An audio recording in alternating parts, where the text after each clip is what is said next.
Welcome to the Think Yourself Healthy podcast, where you meet the intersection of mind, body, and soul.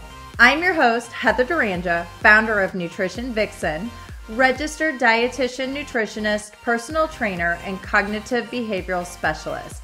I'm a mother, author, self-improvement junkie, and recovering perfectionist turned professional half-asser.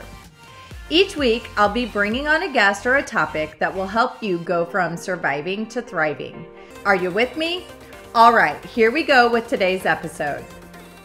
Today, I have Dr. Melissa Vandermissen, who is a functional medicine chiropractic physician that specializes in natural fertility treatments. She operates a 100% online clinic to help women across the U.S. restore fertility naturally. She works one-on-one with her clients as well as through her online programs. She has been successfully helping many couples conceive naturally and then go on to have happy, healthy babies. Oh my God, that's amazing. It is. It's very exciting. So, Melissa, thank you so much for being here today. I totally appreciate you making free time in your schedule. I know that you've got a super busy life and all kinds of things trying to juggle, especially with having a young one. So yes. It really means a lot to me for you to make time to. Absolutely. Thank you for having me. It's all about educating more women, right? Yeah. So fertility is a huge thing. And I personally believe that we're going to see a lot of correlation with basically, we're going to see an increase in fertility moving forward. This is not a thing that is going to get better. It's just going to get worse. Yeah. You're right. You're right on that. I have my own personal opinion about that, and hopefully we'll have a moment to have a chat about that. But first, I want to hear about you and how you got here. What brought you to specialize in fertility? I know that you have a background in chiropractic, so that's kind of a big switch, right? From being a chiropractor to fertility specialist. So kind of tell me, how'd you get here? Okay, so I'm not the average story where usually if someone's working in a specific field, they think, oh, she must have struggled personally with infertility. It was actually quite the opposite with me, but doesn't mean that I don't have a passion for that. So yes, I have been out of chiropractic school for over a decade now, and clinically I was working in chiropractic office setting and loving what I was doing well. I specialized in something called the Webster Technique, which is a specialized technique for pregnant women. So that's the connection right there. I was seeing a lot of pregnant women, and they were doing amazing with the birth of these healthy babies, because not only was I just simply adjusting their spine, I was going much beyond that because I've always had a passion for nutrition and overall healthy lifestyle. So I was going much beyond that and already giving them tips on specific supplements and eating habits and just what to do to lead a healthy lifestyle while pregnant. But then I was getting patients in that were struggling with infertility. And yes, chiropractic's amazing. We're addressing the nervous system, but I was only getting so far with them. And it was frustrating for me because I knew there was more I could do personally for them. So fast forward, me having my own daughter, she's 4.5 now. I did amazing through pregnancy. I was in labor while I was still adjusting people, because I loved what I was doing so much. My boss had to actually escort me out of the office and tell me to stop. It's time to maybe go have a baby. But anyway, so I pretty much lost my health postpartum. I went back to work 3 weeks after having her, 3 weeks to the day. I would never, ever in a million years recommend that to anyone, especially a physical type job like that. So I was so focused still on my career and my daughter, I forgot about me. Sounds like it might, that's not a good thing. And I think a lot of women out there who can relate to that. Exactly. So that was the tipping point where I've always had such an interest with functional medicine and taking such a deeper approach, but still using my chiropractic principles, because it's all about let's get to the root of the problem. So I went through my functional medicine training while I had a brand new baby, and I learned how to fix myself, how to fix my hormones, how to get my health back on track. So then I took all that knowledge and the fact that I wanted to be with my family as much as possible and not traveling 65 miles to my clinic anymore. And I started my virtual practice. And from that point, I realized that I needed to get to these women before they hit postpartum and their health goes downhill. Okay. I need to work with them before that. And infertility is such unfortunately becoming more common nowadays, that it all fell into place. And the fact that I only have one daughter, but I love her like to the moon. And I want every woman to have that chance, because it's a love that you never, I don't know, never think you have. Right. Well, and I think that fertility is something that women carry a lot of shame around. They feel personally responsible. I can't get pregnant. It's my fault. And they, have all of these things that are actually impeding their abilities to conceive once we have those negative thoughts around our personal responsibility when it comes to the whole conception part. So are you familiar with The Handmaid's Tale? Have you seen that on, what TV? I think it's Hulu. Okay. I've heard of it, but I'm not super familiar. No. Okay. So I won't go into all the details, but basically it's about fertility. And in the US, women cannot conceive babies. So the government basically takes over, and anyone who has had a baby within a certain amount of years, they take them and make them handmaids. Okay, so yes. Basically, they're like machines for producing babies, okay? For affluent people. Anyway, watching this series, I'm like, this is like a reality. This is a reality. So this TV show was based back in 2015, which was supposed to be the future, and we're like way past that already. Kind of creepy. But I have been saying for a long time, like, we're going to see a continued increase in fertility issues. So I have my own personal opinions about that. And I personally feel that it is 100% associated with stress response. Absolutely. And, we have to start as women being more compassionate with ourselves, letting go of the judgment, letting go of the shame and the guilt. And so when a woman is trying to have a baby and they're not conceiving, that increases the shame and guilt, right? Absolutely. So, unfortunately, we're just, we're like in this hamster wheel of issues where we're setting ourselves up for failure. So with that being said, tell me about how women specifically can optimize their ability to conceive based on your professional experience and professional opinion. Well, Heather, you actually hit the nail right on the head with the stress thing, because that is number one in my book. And I think most integrative and functional health professionals, that's what we focus on first and foremost. Yes, there's a lot of other things. I do advanced testing. So I look to hormone imbalance, the sex hormone. I look to adrenal, thyroid. What kind of hormones, when you're working with a woman, what kind of hormones specifically are you looking at to determine whether or not they're in an optimal state to be able to conceive a child? So I'm looking much beyond just progesterone and estradiol. Okay. I do something called the Dutch test, which is a dried urine test. And it not only shows you the metabolite, which gives you an estimate of the current level, but it shows you how your estrogen is detoxing throughout your body too, which sometimes if you're going down a specific detox pathway, it is putting you more at risk for different DNA damage, even estrogen-based cancers, honestly.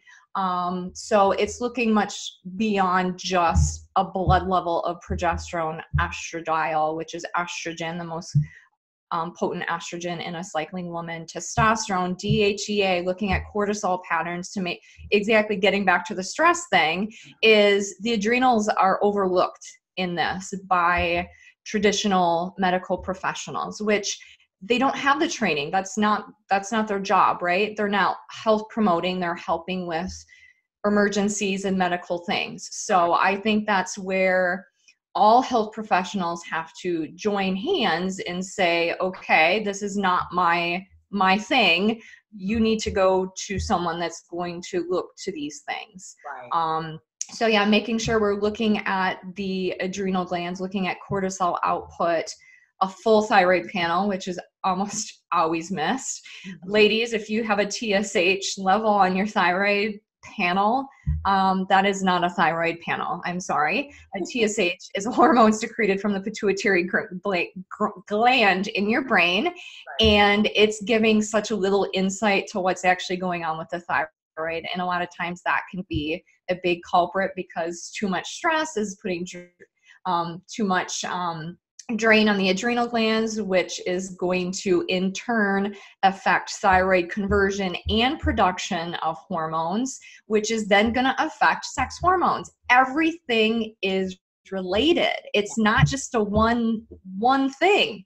It all works together. And that's something I try and explain to my women, that stress is huge and it affects everything within your body, especially fertility.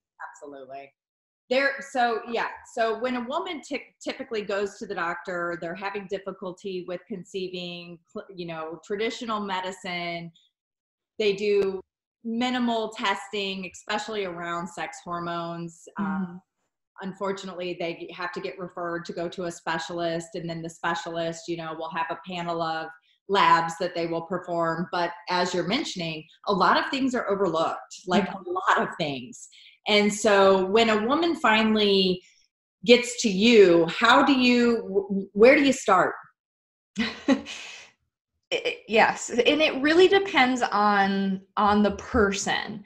So, and nothing against people that have, and I have a program, I have a 6-week program, but that doesn't mean that everyone needs that. Some people, they really need the one-on-one work because we have to do the testing, and look much deeper for them, especially if they've been struggling for a while. Right. I take 100% personalized approach. So every single person has a different plan. Yeah. Sometimes, of course, we start with testing. Sometimes maybe we wait a cycle or two after we do just some minimal nutritional work. It really depends on where that woman is when she comes to me. Is her diet a complete disaster? Mm-hmm. If it is, then maybe let's make some dietary changes and do some testing in a month or two and then see where she's at. It really depends on the person. I love to do personalize to what they need, right, and not just a one size fits all, because every woman has something else going on.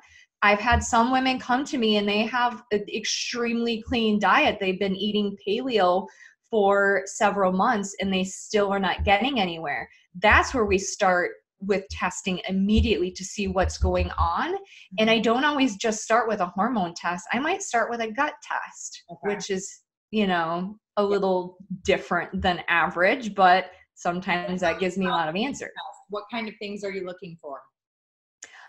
So on that test, there's a specific enzyme that I really am looking for called beta-glucuronidase, okay, which if that's elevated, then that woman probably has an estrogen dominant scenario, because that literally is telling your colon or your gut to not excrete that estrogen and those toxins through the stool. Let's put them back into the body. Well, that's not a good thing. So we have to obviously adjust diet, lifestyle, and probably some supplementation to get that back on track. Right. Immune markers, inflammation markers, going beyond that to food sensitivity testing is sometimes warranted too. Okay. So as a dietitian, I personally feel that most humans are deficient in terms of hydration status as well as fiber intake. So if a person isn't taking in enough fiber, they're not going to have adequate bowel movements. And if they're not having adequate bowel movements, then that's an opportunity for the body to re-uptake all of those bad hormones. Exactly. Right? Get back into the cycle. We're absorbing them. We're not excreting them. So kind of talk to me about the importance of fiber and hydration in the diet when it comes to trying to increase your risk or increase your potential for being able to conceive a child. Yeah, and hydration is huge. It's not just for obviously going to the bathroom. There's something that I tell my ladies, and this is, most of them can completely say, yep, she talks about poop a lot. So I tell them from the beginning, if you're not pooping every day, you are estrogen dominant. And I also, and they're like, why are we talking about poop so much? I'm like, honey, if you're going to have a baby, your life is going to revolve around poop at some point in time. Exactly. But it tells us so much about health status with doing the stool testing. But hydration is not only huge for helping to have that daily bowel movement, but guess what? A female cervical mucus is over 90% water.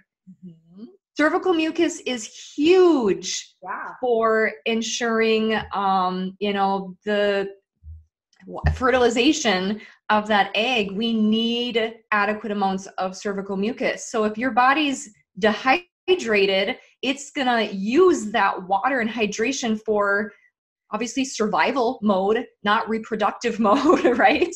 Yes, absolutely. So why do you think it's so difficult? Well, I have a couple questions. Why do you think it's so difficult for women to stay hydrated? For me, I'm a mom. I have a 4.5-year-old. I'm working from home. I'm doing schedules. I even struggle with that. I'm not going to say I'm perfect. I am completely imperfect, just like every other human.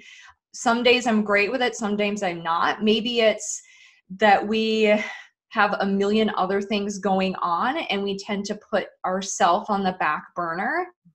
And as women, we're always juggling so many different things. Right. I work with a lot of women that they have careers, they have busy careers, but they're also doing all these different activities beyond that. Even if they don't have children, they're still doing extra stuff in the community, and they're fitting in their workout routine in there. Mm-hmm. I think it's time. We've got so much going on. So do you feel like as women, we really, because this is something that I talk with my clients about all the time, like literally we have to talk about hydration status on a day. Like literally it's something that you think is so like simple, right? Yes. Like we all know we need to drink water, but it's something that we literally have to prioritize and problem solve around. A lot of the women that I work with are in nursing, they're hairstylists, they're, in these careers where they're serving others. So service-based industries. And they don't get regular breaks. And you don't get regular breaks. And so, we literally have to problem solve around how they can incorporate hydration as a regular part of their day. And it's something that they struggle with. I myself have a kidney disease, and with my kidney disease, my body does not, the hormone that's secreted that makes us feel thirsty is disrupted. So I never feel thirst. Okay. So I have to constantly remind myself, like, Heather, you got to drink, you got to drink, you got to drink. Mm-hmm. But I think it's funny because we obviously don't want to age as women, right? Like that's a major concern. Like we're so worried, like we don't want wrinkles. And we will go and purchase all of these products, right, to preserve our skin so that we can reduce wrinkles. And I always say to women, like, you're spending all of this money on these products that have a lot of toxicity that we're putting into our body, but yet you won't hydrate. So you're literally we're wasting all of this money on products that are actually working against us in terms of overall toxicity and how it plays a role with our liver. So that also plays a role with our ability to get pregnant. For sure. We literally need to start with hydration, drinking water. Yeah. So how would you encourage me to get more hydration? How would you encourage me to drink water? Make sure that you have some type of a reusable bottle. Okay. Glass, stainless steel. Those are the only options. I don't care if your plastic is BPA free or not. There's still 10,000 other chemicals in plastic besides BPA. So that's first and foremost, is have that reusable bottle so that have it with you, like at all times. Have one in the car if you need one. Okay. My water in the car is probably frozen right now because it's like ridiculously cold where I am. But so I'm going to have to make sure that whenever I get in there, I have, my fresh water. But making sure that you have some type of a reusable bottle that is like your thing, your water bottle for the day, I think is really helpful. If you're at work, have one at work on your desk so that it's in front of you and you see it and you have to drink it. Right. I know that there's different timers out there also. I've never used any of them. Have you ever used any of those timers that you set on your phone? Personally, no, but I do encourage visual cues. So I think that having it in front of you as a reminder, setting an alarm on your phone every hour on the hour to get 8 ounces of water is another easy tip for hydration. But the reality is that most women don't want to drink water because they don't want to have to take the time to go use the restroom. Right? Which is unfortunate. Back to self-care. We don't value ourselves enough to think that it's important that we take the time to be able to hydrate and urinate. Like we don't value that. So if we struggle with hydration, doing all of these other things to try and get pregnant, we're like working against ourselves, right? Can you talk to that a little more? Kind of tell me more about that. Why is this an issue? If we aren't hydrating appropriately, but yet we're putting all of our effort into these, taking other supplements, taking hormone replacements, like all of these other things, do they really stand a fair chance?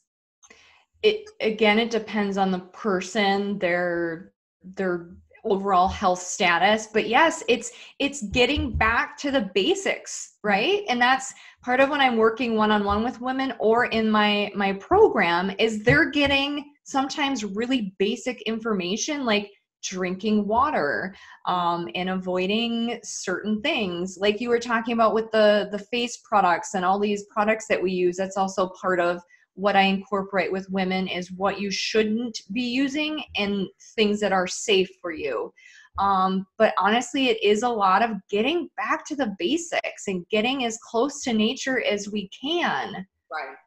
I personally feel like we tend to overly complicate things. Yes. We want to make it so much harder than what it actually is.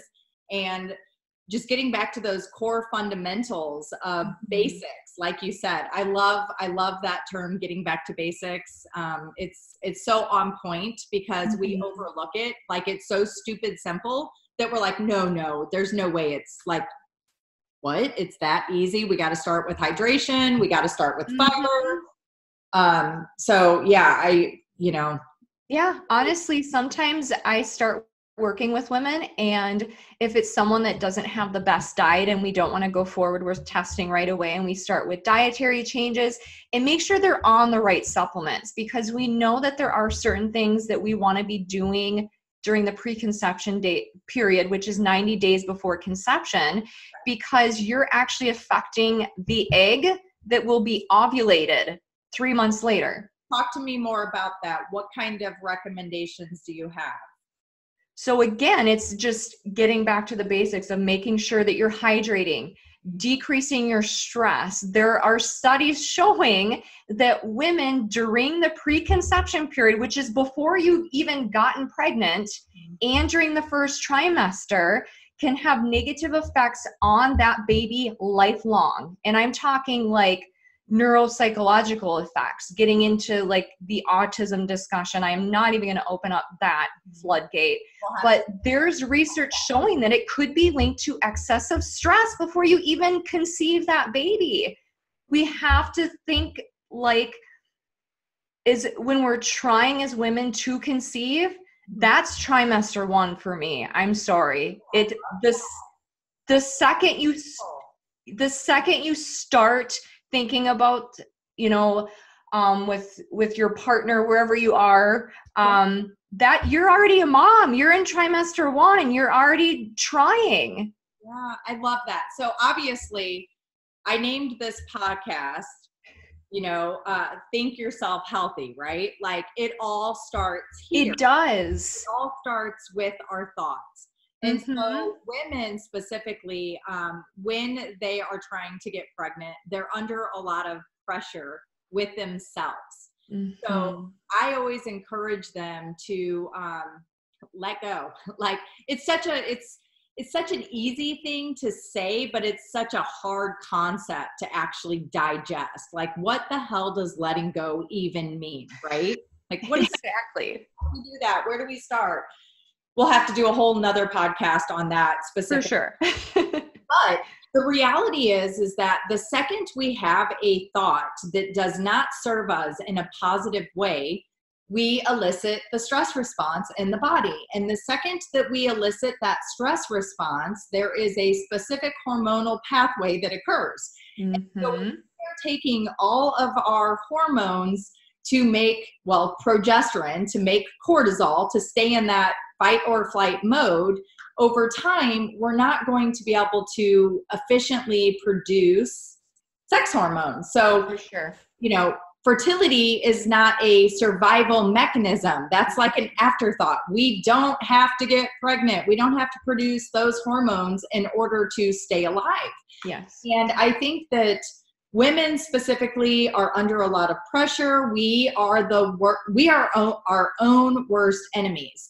And studies show that the number one thought that elicits the stress response is guilt and shame. Wow. I know, right? Like guilt and shame. And so for you specifically as a mother, I know this is a conversation that you and I had when we met back in New York a couple of, I guess it's been a little over a month now. Yes.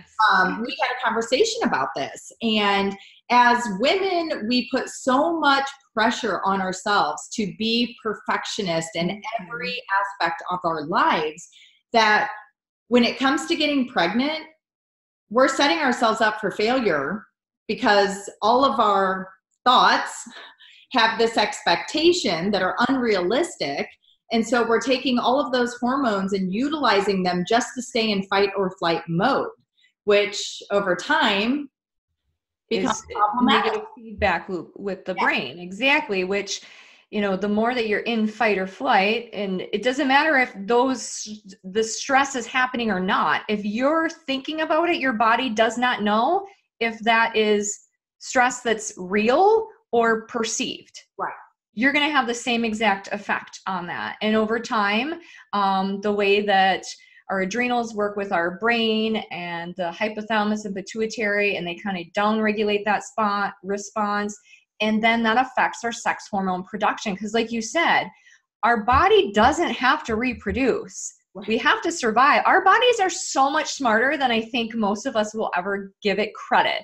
And I think science will only ever go so far, and the rest we just have to understand that's how we were made. We are made absolutely perfect, and we just have to understand that and kind of go with it. And again, stick as close to nature as possible and try and downgrade that stress, because over time, it's like you said, we're going to be in just pure survival mode, and that's not how we want to live. You're not going to feel well ever.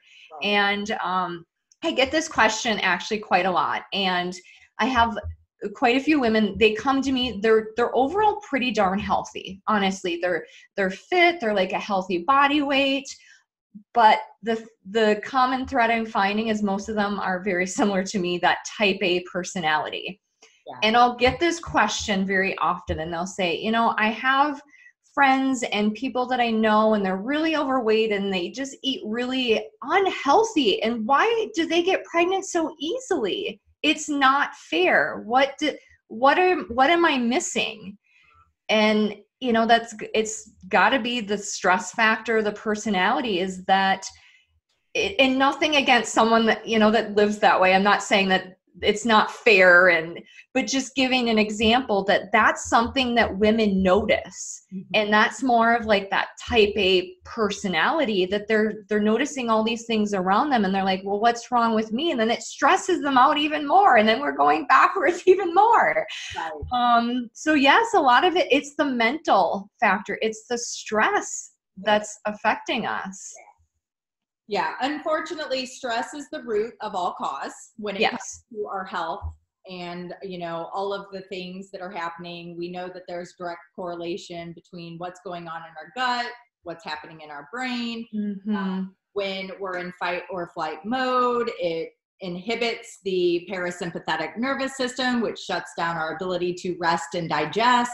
Mm-hmm. So, yeah, I mean, we could talk for hours and hours about all of this and the correlation. But the reality is that, you know, we're talking about fertility and women who are struggling to get pregnant. So what would your top 3 tips be for anyone who is struggling, feeling helpless, hopeless? They've seen the doctors, they've gone to the specialists, they've done everything. They've had all of the testing, and they're still not able to conceive. Maybe they're able to conceive, but then they're having miscarriages. Mm-hmm. So what would you say to that woman? Of course, like we said, we've got to tackle that stress response. So try and decrease stress as much as possible. I know that we can't, like, not everyone can just quit their job or, you know, not do these things that are stress creating, but learn how to manage that a little bit, whether it's deep breathing, taking time for yourself every day.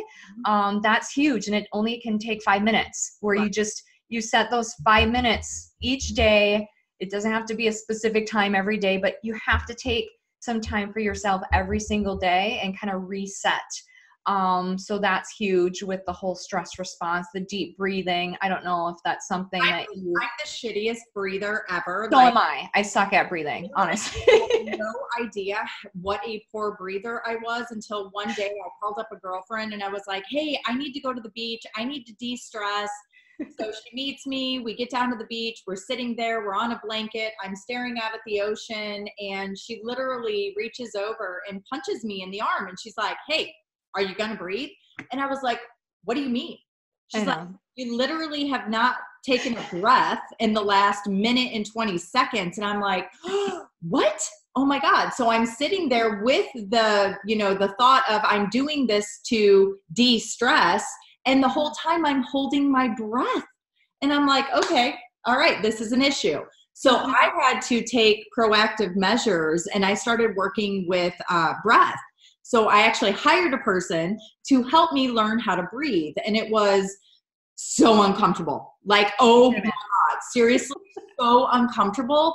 But the reality is I had the best high of my entire life. Like, I've done a lot of drugs in my past. And unfortunately, the high that I got by using my own breath was the most exhilarating feeling I have ever had. I couldn't believe it. But it also made me realize I'm a shitty breather. And if I'm not taking oxygen in appropriately, how is that impacting me on a cellular level? Mm-hmm. So if we're not hydrating efficiently and we're not breathing to take the oxygen in, how is this having a negative impact on my ability to actually create things like, let's say, fertility? How is that having a negative impact, right? Like I'm already setting myself up for failure. And these are super simple things like breathe. Yeah. Again, back to the basics, right? Drink water and breathe. Like those. That sounds too simple, but it's so uncomfortable. It's so challenging. And part of that is that, you know, when we're in that fight or flight mode, because we're stressed out, breath is not something that we're focusing on. We're like, I had a call with a client earlier, and my client gets on the phone and she's like, and then I'm like, oh, like I was like having anxiety listening to her because she was in such a heightened state of stress. And I was like, look, love, let's take 5 minutes. We're going to take a break right now. I need you to take some deep breaths. I need you to put your hand on your heart, your hand on your belly, and I need you to breathe because you aren't present right now. You are like in a state of stress that whatever is happening in this conversation, you're not even having the ability to comprehend right now because you are in a stress state. He was like, whoa, I had no idea. And the reality is that most of us have no clue how stressed out we actually are. I think that it's very difficult to admit that we set expectations for ourselves that are unachievable. We think as women that we can do it all and we can do it 100% and be the best. You know, that perfectionist mentality comes into play. And sometimes we really need to take a step back and just say to ourselves, am I being realistic with the expectations I am setting for myself? So for women who are trying to conceive children or babies, they're putting a lot of pressure on themselves, right? To conceive and conceive a healthy child.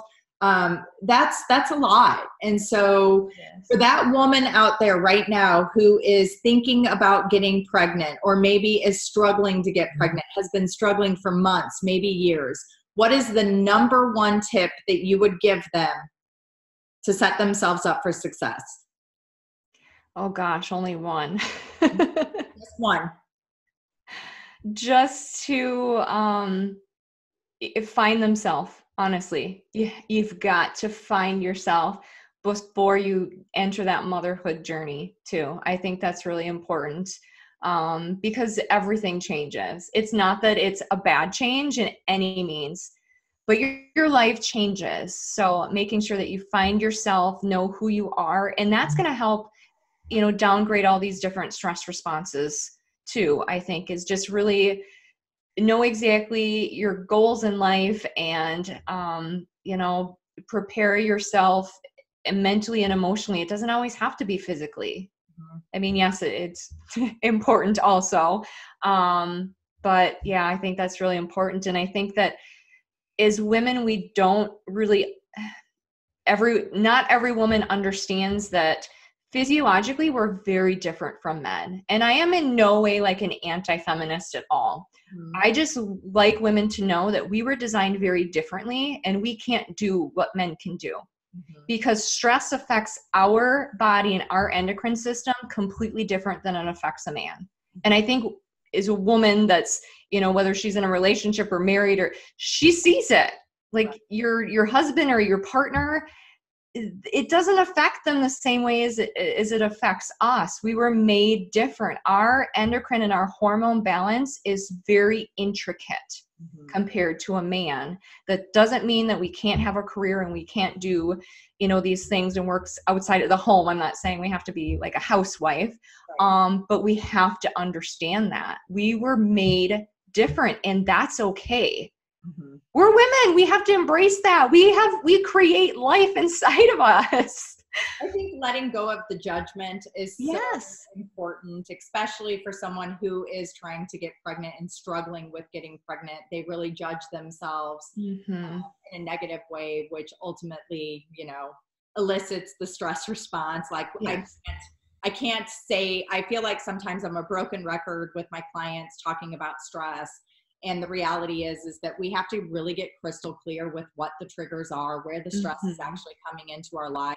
And sometimes it's really hard to sit down and be present with that information and ask ourselves those hard questions. But the reality is if we don't sit through the uncomfortableness of getting crystal clear with where we're at, we're setting ourselves up for failure long-term, especially when it comes to trying to conceive a baby. So absolutely. Well, I so appreciate you coming on today and having this conversation with me. Tell me, for all the listeners out there who are struggling and could use your help, how can they find you? My website's thedrmelissa.com. I'm on social media. It's just Dr. Melissa Vandermissen on social media. I'm actually revamping my 6-week fertility course, which is, it's not just for those that are within the infertility stage, because I talked about preconception health, and it's honestly for anyone that's trying to conceive, whether you're dealing with infertility or not. It's giving you the tools to make sure that when you do conceive, you've got the healthiest baby possible, because we're working on epigenetics and all that fun advanced stuff. But again, I'm simplifying it because it does come down to the basics. So yeah, that course is coming up. That's called Nourish Mommy Methodology. But otherwise, thedrmelissa.com is how you find me. And if anyone's wanting to work with me, I usually am accepting clients depending on the month and everything. But yeah, so. Awesome. Well, I will put all of that information out there so that anyone who is looking to get personalized help with their, journey to get pregnant, they can reach out to you. I absolutely love what you said when you say that the first trimester is those 90 days prior to actually conceiving. I think that's a beautiful sentiment to really thinking about this whole process and how we have to nourish ourselves, and we can't just start with day one conception. We have to think about the 90 days prior to, priming ourselves, getting our bodies in a place to optimize our ability to not only get pregnant, but then make sure that we're setting an environment that is going to be the happiest and the healthiest. So I think that's beautiful. Well, thank you so much for your time. I truly appreciate it. You're welcome. I'm going to have you back on. There's so many conversations that we can have. Yes. Unfortunately, we just don't have enough time to cover all of those topics. I definitely think it would be beneficial in the future to talk about birth control and how birth. Oh, for sure. Oh, yes. That's a whole nother topic. We could talk a long time on that one. So, well, thank you so much. I just adore you, and I will put all of your information out there so that everyone can find you, and I hope that you stay warm. Thank you. Perfect. I'm super excited, and hope that I can help some women by just the words that we spoke, if it can help them, and obviously work with you again in the future and educate more. Well, I just adore you. I love you, and I appreciate your time, and all of the listeners, I'm sure, are very grateful for your advice and your professionalism and all of the beauty that you have to offer this world. Thank you so much, Heather. I love you. I love you. Thank you so much for spending this time with me on the Think Yourself Healthy podcast. I'm so grateful that you stopped by. If you could just take a minute to share this episode with someone you think who would love it, it would be amazing. Take a screenshot that you've listened to the episode and tag at Think Yourself Healthy and myself at Nutrition Vixen so that I can share it. Leave a review on iTunes to let us know how much you loved being here and what you want to hear next. Until next time, don't forget to think yourself healthy. Thanks again, guys. Bye.